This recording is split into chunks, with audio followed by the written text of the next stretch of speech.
Show me your friends and I'll show you your future. In America, married, 2.4 kids with 1.5 dogs. But I can guarantee you, you will never achieve anything greater than your highest aspiration. If you want $1 million, you'll make $1 million, not $1.5 million.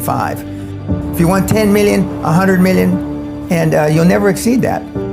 If you change 1 billion lives, that's a formula to become a billionaire and change the world. Time costs lives.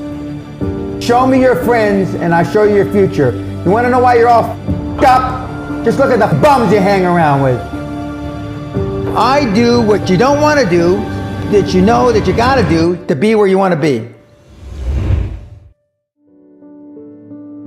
Ted Turner just gave his 75th anniversary party on CNN a few months ago. And he makes a couple of comments and he says, number one, and I'm not suggesting this for everybody, it's how I live though. First 10 years of my starting CNN, I slept on my couch. I didn't have an apartment. Bill Gates slept in the office. Steve Jobs slept in the office. And I can go down a whole list. Now these are super successful, mega wealthy guys. I slept in my office. Not everybody's willing to make that sacrifice. But it's not the only thing. But even if you don't sleep in your office, if you want to send your kids to a better school, if you want to be able to take care of your mother when she gets dementia, if you want to, this all takes money. My children aren't getting any of my money when I die. Not one centavo, not one penny. And 2 of my kids are cool with it. One of them's not so cool with it. I'm not gonna, I think Andrew Carnegie, by the way, Andrew Carnegie, arguably the richest, most successful entrepreneur of all time, he said the best thing that you can have for a child is him to be born into poverty. And I agree.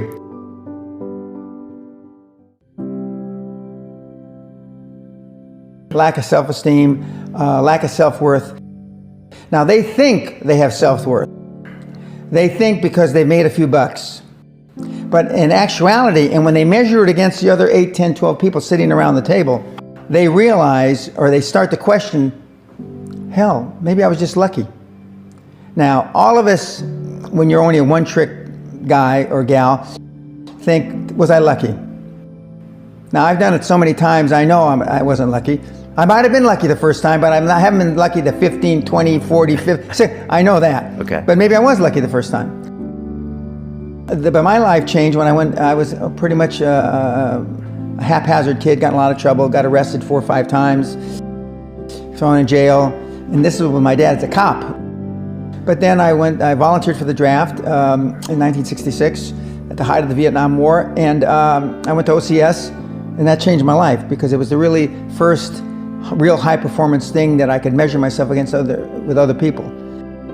2/3 of all Fortune 500 CEOs have one thing in common: military background.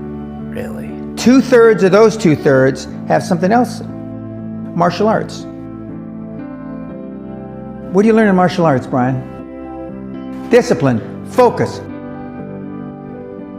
A lot of people don't believe they deserve to be there. I convince them, and we have these drills, why you belong there.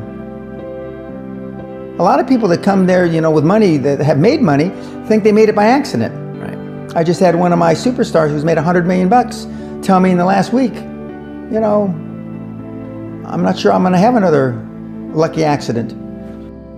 And I said, you did it. I mean, you tried a lot of things. I believe Thomas Edison, I wouldn't have done it 10,000 times. Okay. I would have hired an engineer from MIT to do it. But I mean, I've tried a lot of things. Nobody's failed at more things than I have. And the first 100 million are successes, but I could write a book about failures that'd be, because I've tried a lot of different things. Because failure is just testing. And one of the reasons I've been so successful in generating this equity and value in my kids, and I call you all kids, is because I convince them that making a mistake is okay. Your parents probably told you, you can be anything you want, but you can't. That's horseshit. You can't. If it's all juxtaposed.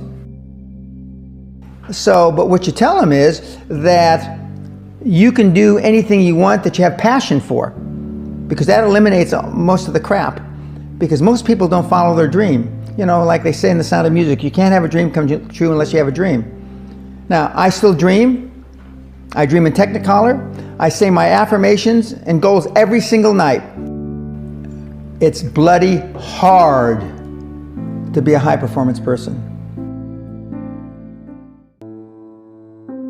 Perfection equals paralysis.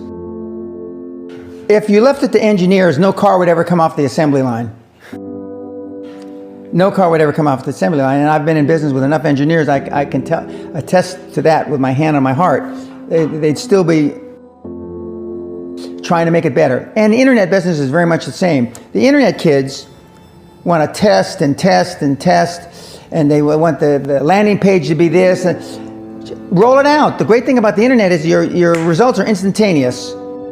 If something that I'm overseeing at Concord level, 60,000 feet, doesn't work in 2 days, forget about it, move on. And today at our meeting, now the young kids are, we ran it 3 days, sir, and we closed it down. And they are thinking I'm going to ask why. I said, no, that's fine, next. Because without them making mistakes and without them being allowed to make the decision, they never get any better. And 95% of the time, I know probably better than they do. We're never going to be able to know everything or have them know everything unless they make some mistakes and get comfortable with making mistakes. What gets measured gets accomplished. Without measurement, you're just fooling yourself. Before I had any money, I used to go to the Rolls-Royce dealers and sit in the cars and smell the leather, touch the leather, okay? I went to $1 million houses, and my wife and I would walk through the house, and they'd say, when are your parents getting here, kids? No, we are the buyers. Practice within when you're without. Practice being successful. How many people listening to this today practice being successful today? Through affirmations, through going to the Rolls-Royce dealer, maybe Lamborghini, maybe something else. Right. In my particular case, it was Rolls-Royce. And within a year of me going to the Rolls-Royce dealer, I had a Rolls, okay? Within 19 months of me dreaming and adding it to my goals, a castle on an island, I own Guthrie Castle. 19 months. Okay. Go to stores you can't afford. Go hire lawyers you can't afford. Lawyers will meet with anybody. Accountants will meet with anybody. Go to the big 4 accountants with a business idea. The first couple meetings are for free. Jettison probably a lot of the people you'll hang around with. If you have poor public speaking skills, join Toastmasters. Do these. If you went to a good school and you're not successful, go to the alumni deals. Okay? I didn't go to a good school. I'm a perfect living example that a lot of trouble as a kid, working class background, my parents, went to just a mediocre university that I flunked out of 3 times before I finally graduated with honors, but and had no money to begin with, $820. So it's all possible, but I devoted myself to feeling successful.